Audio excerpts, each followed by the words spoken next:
আসসালামু আলাইকুম, ওয়েলকাম করছি রিয়াসাদ আজিম। আর মাত্র কয়েক ঘন্টার অপেক্ষা, বাংলাদেশ ভারত প্রথম টেস্ট চেন্নাইতে, এবং আমাদের সবার আগ্রহ আসলে টেস্ট ম্যাচ কেন্দ্রিক তুলনামূলকভাবে কম। বাংলাদেশের পারফরমেন্সটা বছরের পর বছর আসলে সেই আগ্রহ কমানোর ক্ষেত্রে একটা বড় রোল প্লে করেছে। কিন্তু রিসেন্ট পাস্টে বাংলাদেশ টিম টাইগার্স টেস্টে অনেক বেশি কনসিস্টেন্ট। নিউজিল্যান্ডকে হোমে হারিয়েছে, পাকিস্তানের বিপক্ষে সবশেষ 2-0 যেভাবে টিম টাইগার্স জিতেছে, পাকিস্তানে গিয়ে রাওয়ালপিন্ডি 2 টেস্ট জয় অবিস্মরণীয় কীর্তি। পাকিস্তানের পরে কি হবে ইন্ডিয়া বধ, টেনশন সব দিকে। বাংলাদেশের প্রেশারটা তুলনামূলকভাবে কম, কারণ বাংলাদেশ ড্র যদি করে ভারতের সাথে, চেন্নাইতে হতে পারে, কানপুরে হতে পারে, যেখানটায় হোক না কেন, সেটা বাংলাদেশের ক্রিকেটের জন্য বড় অ্যাচিভমেন্ট। টিম ইন্ডিয়ার এগেনস্টে ইন্ডিয়ায় গিয়ে ব্যাটল করা এরকম একটা সহজ কথা না। অস্বস্তির জায়গাগুলো নিয়ে আলোচনা করতে চাই। সবার আগে বাংলাদেশের অস্বস্তির জায়গা হচ্ছে সাকিব আল হাসান, আবার বাংলাদেশের সবচেয়ে বড় স্বস্তির জায়গাও সাকিব আল হাসান। দেখুন, সাকিব সারের হয়ে কাউন্টি খেলে চেন্নাইয়ে দলের সাথে যোগ দেবার একটা অবস্থায়। এখন এই মুহূর্তে সাকিব আল হাসানের যদি আমরা পারফরমেন্স বিবেচনা করি, ব্যাট হাতে সাকিব ফর্মে নেই, অস্বস্তির কারণ। বল হাতে সাকিব আল হাসান এত বছর পর কাউন্টি খেলতে নেমে 9 উইকেট নিয়েছেন। সাকিব যে এই 9 উইকেট নিয়েছেন, একটায় 5টা এক ইনিংসে, অপর ইনিংসে 4 উইকেট, যেভাবে ডমিনেট করেছে, এবং তিনি তার দলের সেরা ক্রিকেটার, এটা কিন্তু পুরো বাংলাদেশের জন্য একটা বড়, বাংলাদেশ কন্টিনজেন্টের জন্য অনেকটা বড় স্বস্তির কারণ। চেন্নাইয়ের উইকেট যদি আমরা দেখি, লাল মাটির উইকেট, এবং ওই লাল মাটির উইকেটে স্পিনাররা ডমিনেট করবে। হয়তো প্রথম দিনে না, হয়তো দ্বিতীয় দিনে না, কিন্তু পরের 3 দিনে এখন পর্যন্ত যতটুকু মনে হচ্ছে এক্সপার্টদের কমেন্টস শুনে, যে লাস্ট 3 ডেজ যদি এটা পরের 3 দিন মানে 5 দিনের টেস্টটা গড়ায়, তাহলে স্পিনারদের সেখানটা একটা বিগ রোল থাকবে।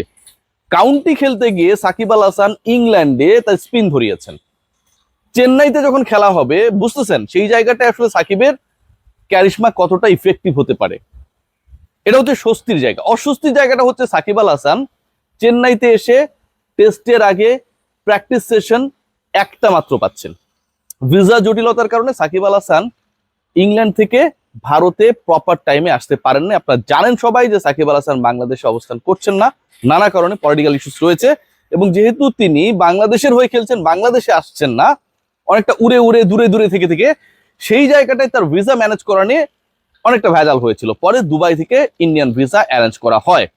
এখন যেই ক্রিকেটারের উপর আপনার সবচেয়ে বড় আস্থা, যেই ক্রিকেটার পারফর্ম করেছে বিরুদ্ধ কন্ডিশনে গিয়ে, যেই ক্রিকেটার চেন্নাইয়ের উইকেটে ইফেক্টিভ হতে পারে অনেক বেশি, সেই পার্টিকুলার ক্রিকেটার মাত্র একটা সেশন প্র্যাকটিসের সুযোগ পাচ্ছে। এটা অস্বস্তির জায়গা ডেফিনেটলি সাকিবের ব্যাটিং পারফরমেন্সের মতো। বাংলাদেশের অস্বস্তির জায়গা যদি হয় সাকিব আল হাসান, ভারতের অস্বস্তির জায়গা কিন্তু হচ্ছে তাদের উইকেট।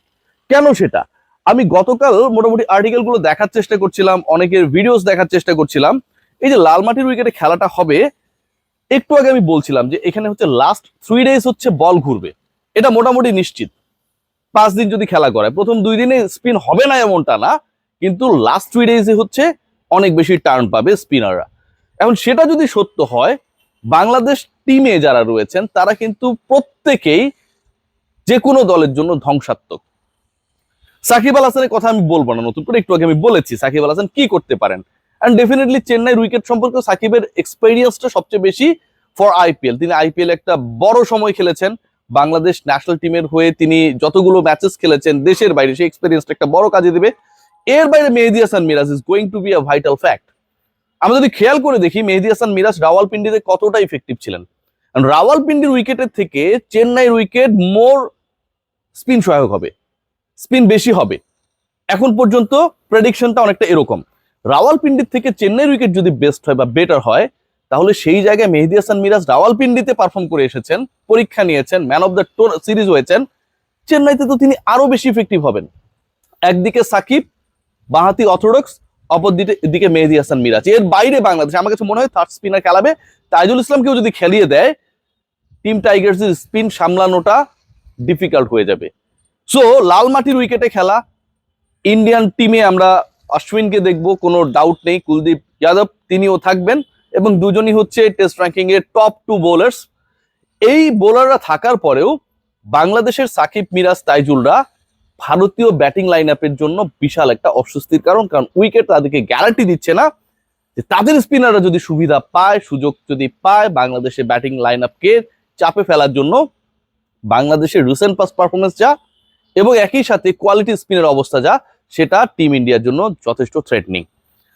পয়েন্ট নাম্বার 3, এটা আমার কাছে মনে হয় যে খুব ইন্টারেস্টিং, যে পেস বোলিং অ্যাটাক কতটুকু ইফেক্টিভ হবে। সেই জায়গাটাও টিম টাইগার্স আমার কাছে মনে হয় এই মুহূর্তে অনেকটা প্যানিক তৈরি করেছে স্বাগতিকদের উপরে। দেখুন, নাহিদ রানার ব্যাপারে আমি সবসময় ডিসকাশনে একটা ব্যাপারই বলার চেষ্টা করেছি, যে তাকে নিয়ে খুব বেশি স্টাডি করার সুযোগ হয়নি। খেলেছিনি 2-3টা ইন্টারন্যাশনাল ম্যাচ, এবং প্রত্যেকটা ম্যাচে তার পারফরমেন্সের আপ ডাউন ছিল, কামব্যাক করা ছিল, বলের গতির তারতম্য ছিল। 152 যেটা তিনি রাওয়ালপিন্ডিতে তুলেছেন, এর আগে কিন্তু তিনি 150 পেরোন নাই। তার মানে কি, ঘটনা এমন ভাবে ঘটছে যে অনেক কিছুই চেঞ্জ হচ্ছে। চেন্নাইতে নাহিদ রানা কি করবেন, বাংলাদেশ শুরুতে যদি বোলিং ইনিংসের মানে কি বলবো দায়িত্ব পায়, কিংবা তার সাথে অপর পেসার যিনি খেলবেন, সেটা তাসকিন বা হাসান মাহমুদের যে কোনো একজন, আমার কাছে মনে হয় তাদের পারফরমেন্সটা কি হবে এটা কিন্তু এখন পর্যন্ত বলা যাচ্ছে না। জাসপ্রীত বুমরা যেমন থ্রেট ক্রিয়েট করবে, বাংলাদেশি পেসাররা আরো বেশি থ্রেট ক্রিয়েট করবে, কারণ বুমরাকে নিয়ে you will have the option to make some plans. But Bangladeshi bowling department specially পেসারদের নিয়ে ওই পার্টিকুলার প্ল্যান করাটা ডিফিকাল্ট। তাসকিনের ক্ষেত্রে আপনারা বলতে পারেন যে খুব সহজ, ডেফিনেটলি নট। দীর্ঘ সময় পর টেস্টে কামব্যাক করেছে, একটা টেস্ট খেলেছে, আমি আবারও বলছি লং টাইম পর সে কিন্তু টেস্টে কামব্যাক করেছে, অন্য ফরম্যাটে খেলছে। এখন একজন বোলারের কৌশল, একজন বোলারের রিদম, একজন বোলার কিভাবে কোন অ্যাপ্রোচে প্রতিপক্ষের উপর অ্যাটাকিং হবে, সেটা কিন্তু আসলে ফরম্যাট বেসিসে চেঞ্জ হয়। ওয়ানডেতে আপনি যেই প্ল্যানে আগাবেন, টি20তে প্ল্যানটা ডিফারেন্ট হবে, টেস্টে প্ল্যানটা আরো ডিফারেন্ট হবে। তাসকিন আফটার লং টাইম একটা টেস্ট তিনি খেলেছেন, এর উপর ভিত্তি করে তাসকিনকে নিয়ে 100% প্ল্যান করে ফেলা আমার কাছে মনে হয় ডিফিকাল্ট। নাহিদ রানার ব্যাপারটা তো রয়েছেই, এদিকে সাকিব, এদিকে মিরাজ, এবং অপর দিকে তাইজুল ইসলাম হয়তো থার্ড স্পিনার হিসেবে খেলবেন। ডিসকাশনের জায়গা আরো রয়েছে। দেখুন, Mehidy Hasan Miraz is a cricketer, যে ডিসকাশনটা I have to present here, সেটা হচ্ছে তিনি কিন্তু ভারতের সবচেয়ে বাজে এক্সপিরিয়েন্স রিসেন্ট পাস্টে যেটা হয়েছে বাংলাদেশের সাথে, সেখানটায় তিনি একটা বড় রোল প্লে করেছেন, ক্রিটিক্যাল রোল প্লে করেছেন, ক্লিনিক্যাল রোল প্লে করেছেন, এবং সেখানটাও তিনি ম্যান অফ দ্য সিরিজ ছিলেন। মানে আগের যে সিরিজটা ছিল পাকিস্তানের বিপক্ষে টেস্ট সিরিজ, সেখানটার সেরা ক্রিকেটার ভারতের জন্য কেন আসলে বিশাল একটা threat, more than Shakib, more than other cricketers, more than Liton and Mushfiq. Mehidy Hasan Miraz বাংলাদেশে যখন 2022 সালে ইন্ডিয়া আসলো, ঠিক ওই সময়টায় টানা 2 ওয়ানডে জিতে বাংলাদেশ সিরিজটা জিতে ফেললো। আর Mehidy Hasan Miraz he played a tremendous role. প্রথম যেটা ছিল ম্যাচ, সেই ম্যাচে বাংলাদেশের 137 রানে 9 উইকেট চলে যায়। বাংলাদেশকে করতে হতো আরো 51 রান লাস্ট উইকেটে।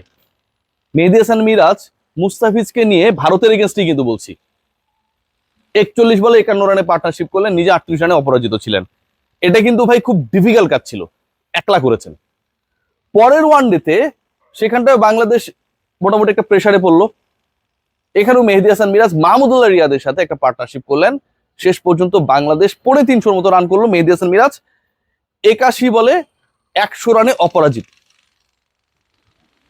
দুইটা ম্যাচে মেহেদী হাসান মিরাজ এমন পারফরমেন্স করেছেন, এমন ভাবে টিম ইন্ডিয়ার বোলিং অ্যাটাকের বিপক্ষে প্রতিরোধের দেয়াল হয়ে দাঁড়িয়েছেন, বাংলাদেশকে ওয়ানডে সিরিজ জেতাতে যেটা বিশাল ভূমিকা রেখেছিল। তখন ওয়ার্ল্ড কাপ চলছিল, আর্জেন্টিনা উঠছিল, কিন্তু শেষ পর্যন্ত ক্রিকেটীয় ইস্যুস গুলো অনেক অনেক বেশি হাইপ ক্রিয়েট করেছিল বাংলাদেশে, কারণ বাংলাদেশ ইন্ডিয়াকে ওয়ানডে সিরিজে হারিয়েছিল অনলি ফর মেহেদী হাসান মিরাজ।